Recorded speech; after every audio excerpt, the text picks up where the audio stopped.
बिस्मिल्लाहिर्रहमानिर्रहीम। Dear students, अस्सलाम वालेकुम। आज हम स्टार्ट लेने लगे हैं unit number 3 chemical bonding from grade 11 chemistry. अच्छा बच्चों, आप जब बुक खोलते हो अपनी और ये चैप्टर स्टार्ट करते हो केमिकल बॉन्डिंग, तो आप देखते हो जो सबसे पहला टॉपिक आपके सामने आता है वो है इलेक्ट्रोनेगेटिविटी। तो आपको एक हैरानकुन सी फीलिंग आती है कि चैप्टर का नाम है केमिकल बॉन्डिंग और चैप्टर के स्टार्ट में वो बात करना शुरू हो गए हैं इलेक्ट्रोनेगेटिविटी। तो ऐसा क्यों है? तो बच्चों, आप इस चीज़ को समझो कि अगेन मैं आपको हमेशा कहती हूँ कि आप चैप्टर के नाम पे ज़रूर फोकस करें। तो आप देखो कि चैप्टर का नाम है केमिकल बॉन्डिंग। अब ये जो बॉन्ड है, ये जो केमिकल बॉन्ड है, ये किसके दरमियान बनना है? आप ये बात अच्छी तरह से जानते हो कि chemical bonds are made between और अमंग एटम्स। तो हम पहला अपना की पॉइंट नोट करते हैं कि जो केमिकल बॉन्ड्स हैं, chemical bonds are formed, are made, are formed, जो भी आप लिखना चाहो। Chemical bonds are formed between और अमंग एटम्स। दो हुए तो हम बिटवीन का वर्ड यूज़ करेंगे और दो से ज़्यादा एटम्स हुए तो हम अमंग का वर्ड यूज़ करेंगे। तो जब हम चैप्टर का स्टार्ट लेते हैं तो केमिकल बॉन्ड रेफर इस बात की तरफ कर रहा है कि केमिकल बॉन्ड जो हैं वो बनेंगे एटम्स के दरमियान। तो अगर हम एटम्स के दरमियान बनने वाले केमिकल बॉन्ड्स को डिस्कस कर रहे हैं तो इसके लिए हमें एटम की नेचर को, एटम के कैरेक्टरिस्टिक्स को समझना बहुत ज़रूरी है, क्योंकि जो चीज़ ये बॉन्ड बनाने में इन्वॉल्व होने जा रही है वो एटम है। और एटम का एक बहुत इम्पॉर्टेंट कैरेक्टरिस्टिक जो बॉन्डिंग पे असर डालता है वो है इलेक्ट्रोनेगेटिविटी। इसलिए इस चैप्टर के स्टार्ट में ही आपको, जब केमिकल बॉन्डिंग वो डिस्कस करने जा रहे हैं इस चैप्टर में, तो इस चैप्टर के स्टार्ट में वो आपको इलेक्ट्रोनेगेटिविटी पढ़ा रहे हैं। इलेक्ट्रोनेगेटिविटी वो आपको क्यों पढ़ा रहे हैं? क्योंकि ये जो केमिकल बॉन्ड्स हैं they are going to make, ये बनने जा रहे हैं, they are going to form between और अमंग एटम्स। तो अगर आप केमिकल बॉन्डिंग को समझना चाहते हैं तो आपको पहले थोड़ा सा एटम को समझना पड़ेगा। और एटम का एक कैरेक्टरिस्टिक जो बॉन्डिंग पे बहुत ज़्यादा असर डालता है वो इलेक्ट्रोनेगेटिविटी है। तो होपफुली अभी आपको ये तो समझ आ गया होगा कि इस चैप्टर का स्टार्ट जो है वो इलेक्ट्रोनेगेटिविटी से के टॉपिक से क्यों किया गया है। तो सबसे पहले हम जो चीज़ अंडरस्टैंड करने जा रहे हैं एटम के बारे में वो है इलेक्ट्रोनेगेटिविटी। तो बच्चों, वैसे तो आप ये करते हो कि जनरली आप जब भी कोई टॉपिक पढ़ना शुरू करते हो तो आप सबसे पहले उसकी एक डेफिनेशन लिखते हो और फिर उसको एक्सप्लेन करते हो। लेकिन मेरी मेथोडोलॉजी जो है वो थोड़ी सी डिफरेंट है। मैं पहले उस चीज़ को थोड़ा सा आपको क्लियर करूँगी। जब उसका कंसेप्ट आपको क्लियर होगा तो उसके बाद जो है हम जो है उसको डिफ़ाइन करेंगे उस सारे कंसेप्ट के बेस पे। तो आप ज़रा इस चीज़ को अंडरस्टैंड करें। एक चीज़ और जो मैं आपको बता दूं कि आप बच्चों को एक बहुत ज़्यादा कन्फ्यूजन रहती है between the term electronegativity and electron affinity. बच्चे इसको फ़र्क नहीं कर पाते कि इन दोनों बातों में फ़र्क क्या है। ये सारा कंसेप्ट आज क्लियर होने जा रहा है। तो आप इस वीडियो को एंड तक देखें, आपको लाइफ टाइम के लिए इलेक्ट्रोनेगेटिविटी और इलेक्ट्रॉन एफिनिटी का फ़र्क भी समझ आ जाएगा और इलेक्ट्रोनेगेटिविटी के टॉपिक की फुल अंडरस्टैंडिंग भी हो जाएगी। तो इससे पहले कि मैं इसकी एक रटी रटाई डेफिनेशन आपको बताऊं, हम थोड़ा सा एक ग्राउंड तैयार करते हैं, एक बेस तैयार करते हैं, जिसके बाद जब हम इसको डिफ़ाइन करेंगे तो चीज़ें हमारे लिए बहुत ईजी हो जाएंगी। अच्छा, तो एक बात तो आप ये जहन में रखें कि ये जो वर्ड नेगेटिविटी है, नेगेटिव जो चार्ज है, आप ये अभी तक आपने जितनी केमिस्ट्री पढ़ी होगी आप इससे आपको ये आइडिया हो चुका होगा कि केमिस्ट्री में नेगेटिव चार्ज उस चीज़ पर आता है कि जो सब्सटेंस इलेक्ट्रॉन्स को अट्रैक्ट करती है, अपने तरफ खींचती है या अपने अंदर एब्जॉर्ब करती है, उस तरह के एलिमेंट के ऊपर नेगेटिव चार्ज आ जाता है। तो जब आप इलेक्ट्रोनेगेटिविटी का वर्ड पढ़ रहे हो तो हमें इसमें ये बात समझ आ रहा है कि this phenomena is related to attraction of electron, यानी जो एटम है, क्योंकि इलेक्ट्रोनेगेटिविटी किसका कैरेक्टरिस्टिक है? एटम का कैरेक्टरिस्टिक है। तो कोई भी एटम, कोई भी ऐसा एटम जो इलेक्ट्रॉन अट्रैक्ट कर रहा है तो उसके ऊपर नेगेटिव चार्ज आ जाता है। लेकिन अब ये बात तो इलेक्ट्रॉन एफिनिटी में भी होती है कि एटम इलेक्ट्रॉन अट्रैक्ट करता है, उसके ऊपर नेगेटिव चार्ज होता है, और इलेक्ट्रोनेगेटिविटी में भी हम यही बात करेंगे। तो अब इलेक्ट्रोनेगेटिविटी और इलेक्ट्रॉन एफिनिटी का डिफरेंस क्या है और यहाँ बेसिक कंसेप्ट क्या है, इस पर हम थोड़ा सा काम करते हैं। हम बच्चों ले लेते हैं एक क्लोरीन का एटम, एक हमारे पास single isolated gaseous atom. Gaseous atom होने का, आइसोलेटेड एटम होने का मतलब ये है कि ये एटम अपने आसपास बाकी एटम्स के इन्फ्लुएंस से आज़ाद है। आपको पता है कि जब एटम्स क्लोजली पैक्ड होते हैं तो वो एक दूसरे के प्रॉपर्टीज़ को इन्फ्लुएंस करते हैं। तो जब हम इलेक्ट्रोनेगेटिविटी पढ़ेंगे तो हम इस एटम को अकेला आइसोलेटेड इस पर कंसिडर करें। जब तक हम इसको कंक्लूड करेंगे और फिर इसकी डेफिनेशन पे पहुंचेंगे तो आपको फ़र्क समझ आ जाएगा। तो अब मैं ये कह रही हूँ कि अगर ये अकेला आइसोलेटेड गैशियस एटम किसी भी इलेक्ट्रॉन को कंप्लीटली टेक अप कर लेता है, तो आपको पता है कि जब भी कोई एटम इलेक्ट्रॉन अट्रैक्ट कर लेता है, उसको कंप्लीटली टेक अप कर लेता है, या जो गेन ऑफ इलेक्ट्रॉन होता है किसी एटम में, तो उससे नेगेटिव आयन जनरेट होता है, एनाइन जनरेट होता है। यानी आप यहाँ पे देख सकते हो कि आपके पास जो क्लोराइड एटम था वो कन्वर्ट हो चुका है इनटू क्लोराइड आयन। ये एक आयन बन चुका है एक इलेक्ट्रॉन टेकअप करने के बाद। तो अब ये जो क्लोरीन की टेंडेंसी थी, इस एटम की टेंडेंसी थी इस इलेक्ट्रॉन को टेकअप करके एनाइन बनाने की, मज़े की बात है कि ये टेंडेंसी, ये सलाहियत इलेक्ट्रोनेगेटिविटी नहीं है। तो फिर इलेक्ट्रोनेगेटिविटी क्या है? अब आप इस बात को समझो कि यही क्लोरीन एटम जो अभी थोड़ी देर पहले मैं जिसको कंसिडर कर रही थी कि ये आइसोलेटेड है, अकेला है, गैशियस है और इस इलेक्ट्रॉन को कंप्लीटली टेकअप कर रहा है। अब मैं एक दूसरा केस कंसिडर करती हूँ। मैं ये कहती हूँ कि ये जो क्लोरीन का एटम है ये अकेला नहीं है, ये आइसोलेटेड नहीं है, इसने किसी दूसरे एटम लाइक हाइड्रोजन के साथ कोवेलेंट बॉन्ड बनाया हुआ है। अब इस एटम का और इस एटम का आप ज़रा फ़र्क देखो कि ये एटम अकेला है, आइसोलेटेड है, जबकि ये वाला एटम हाइड्रोजन के साथ कोवेलेंटली बॉन्डेड है। इस लाइन का मतलब, इस सिंगल कोवेलेंट बॉन्ड का मतलब आपको पता है कि हम इसे मानते हैं कि ये पेयर ऑफ इलेक्ट्रॉन है। एक इलेक्ट्रॉन हाइड्रोजन का था, एक इलेक्ट्रॉन क्लोरीन का था, यहाँ पे म्यूचुअल शेयरिंग हुई हुई है। तो पहला फ़र्क तो इन दोनों एटम्स में ये आया कि ऊपर जो मैंने एटम लिखा है वो अकेला है, आइसोलेटेड है, गैशियस है, लेकिन दूसरे वाला क्लोरीन एटम अकेला आइसोलेटेड नहीं है, वो हाइड्रोजन के साथ कोवेलेंटली बॉन्डेड है। लेकिन यहाँ पे अब हुआ क्या? क्लोरीन और हाइड्रोजन ने, आप यूँ समझो कि एक बिज़नेस स्टार्ट किया, उन्होंने एक म्यूचुअल बॉन्ड बनाया, एक केमिकल बॉन्ड बनाया, और उसमें ये डिसाइड हुआ कि 50% कंट्रीब्यूशन क्लोरीन की होगी और 50% कंट्रीब्यूशन हाइड्रोजन की होगी, क्योंकि आप देख सकते हो कि ये सिंगल कोवेलेंट बॉन्ड है, म्यूचुअल शेयरिंग से बना हुआ है। लेकिन जब ये कोवेलेंट बॉन्ड बन गया तो ये जो क्लोरीन है ये बिलोंग करता है ग्रुप नंबर 7A से, जिसको आप हेलोजेंस कहते हो, जिनको आप जानते हो कि they are the most electronegative members of the periodic table. यानी कि ये बहुत ज़्यादा टेंडेंसी रखते हैं कि ये इलेक्ट्रॉन गेन करते हैं, एब्जॉर्ब करते हैं।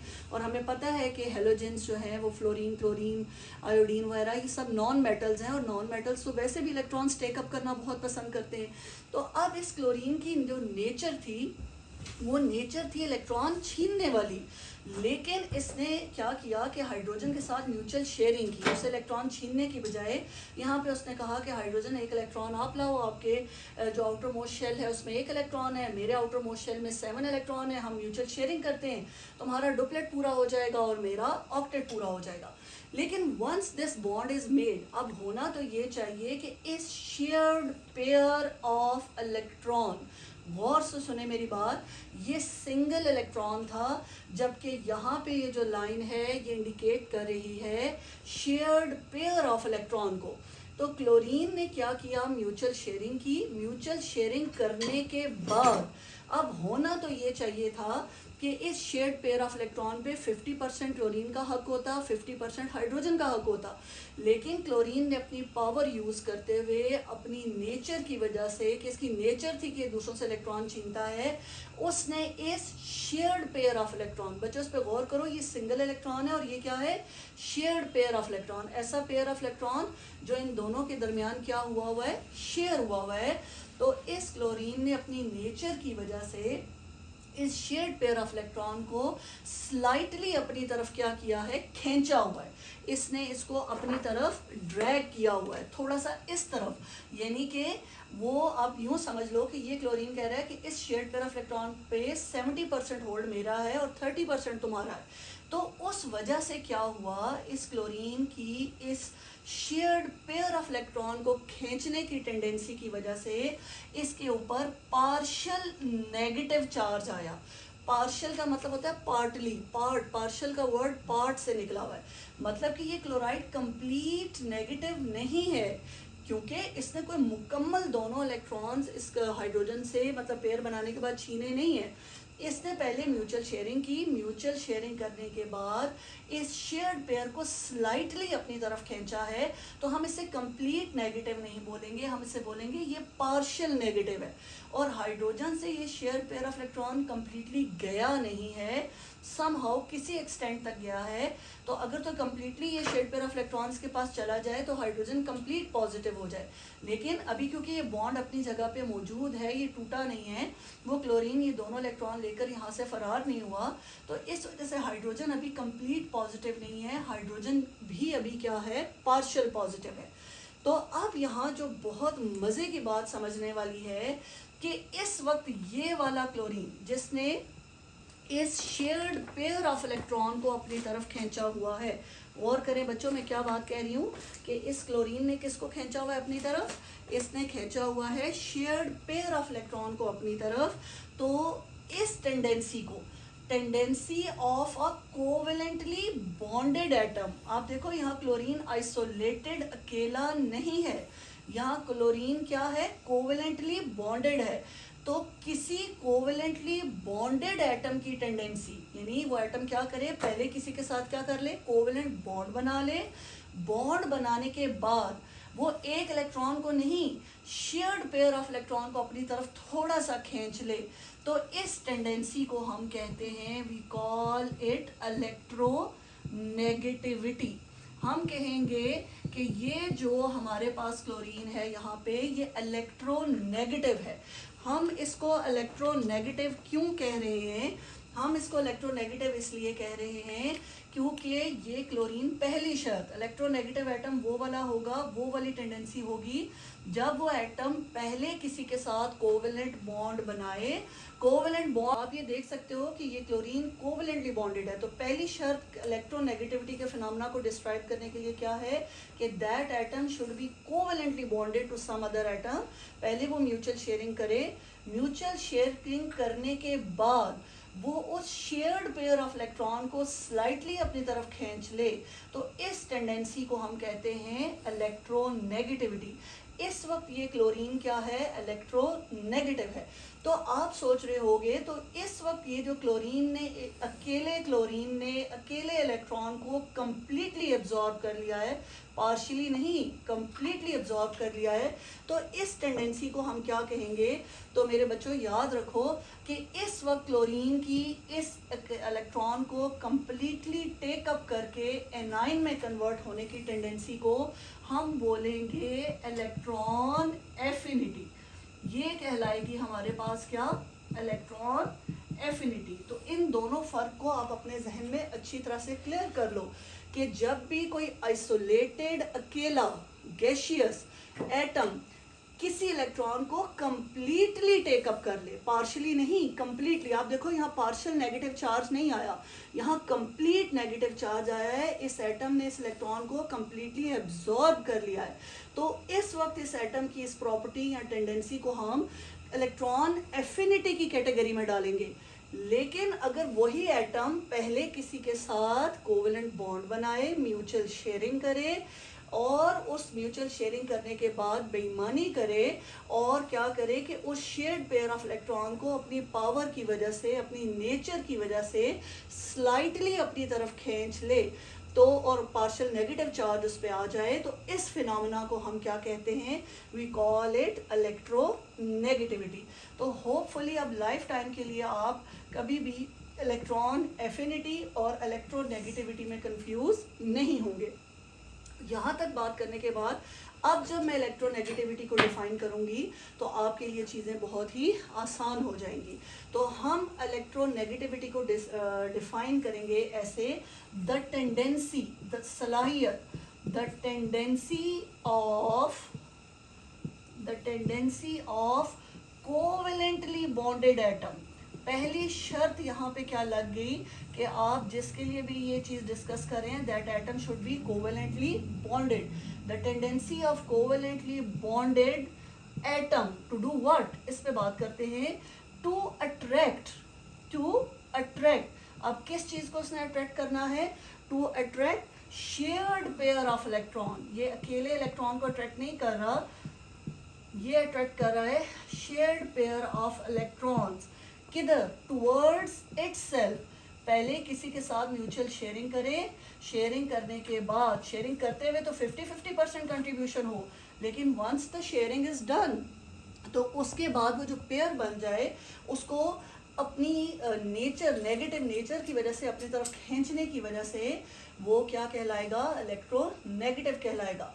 The tendency of covalently bonded atom to attract shared pair of electron, slightly का यहाँ पे word आप ज़रूर ऐड कर लें, slightly, not completely, slightly towards itself is called electronegativity, और ये प्रॉपर्टी बहुत ज़्यादा असर डालती है इन मेकिंग ऑफ बॉन्ड्स। तो इसीलिए इस चैप्टर में सबसे पहले केमिकल बॉन्डिंग को पढ़ाने से पहले, क्योंकि फिर मैं दोहरा रही हूँ, केमिकल बॉन्ड बनाने में एटम इन्वॉल्व होंगे, तो एटम के कुछ कैरेक्टरिस्टिक्स को अंडरस्टैंड करना बहुत ज़रूरी है, जिसमें से पहला कैरेक्टरिस्टिक है इलेक्ट्रोनेगेटिविटी। यहाँ तक ऐसा हुआ कि हम इस कंसेप्ट की डेफिनेशन तक पहुँच गए। अब हम डिस्कस करते हैं वो फैक्टर्स जो अफेक्ट करते हैं इलेक्ट्रोनेगेटिविटी। अब आपको पता है कि एटम्स कुछ स्मॉल इन साइज़ भी होते हैं, कुछ लार्ज इन साइज़ भी होते हैं, तो इस तरह के डिफरेंट हम फैक्टर्स को देखेंगे कि जो स्मॉल साइज एटम है उसकी इलेक्ट्रोनेगेटिविटी क्या होगी, बड़े वाले की क्या होगी, या और कौन से फैक्टर्स हैं जो इलेक्ट्रोनेगेटिविटी पे असर डालते हैं। लेकिन इस सबसे पहले आप इलेक्ट्रोनेगेटिविटी के बारे में एक दो बातें जान लें। वो उसमें से सबसे पहली बात क्या है, तो जो पहली चीज़ आपने याद रखनी है वो ये है कि इलेक्ट्रोनेगेटिविटी हैज़ नो यूनिट्स। इसकी कोई यूनिट नहीं होती। जैसे आप वेट के लिए ग्राम, किलोग्राम या लेंथ के लिए मीटर्स और इस तरह की यूनिट्स यूज़ करते हो, इलेक्ट्रोनेगेटिविटी की कोई यूनिट नहीं होती। और पीरियोडिक टेबल का सबसे most electronegative element of periodic table जो है वो फ्लोरीन है। याद रखिएगा वो क्या है, फ्लोरीन, जिसकी इलेक्ट्रोनेगेटिविटी की वैल्यू है 4। तो हम इलेक्ट्रोनेगेटिविटी को जनरली पॉलिंग स्केल पे मेजर करते हैं और उस स्केल की कोई यूनिट नहीं होती। तो इसके आगे 4 के आगे मैंने कुछ भी नहीं लगाया, यानी कि इसकी कोई यूनिट नहीं है। तो most electronegative member of the periodic table is fluorine, highest value is 4।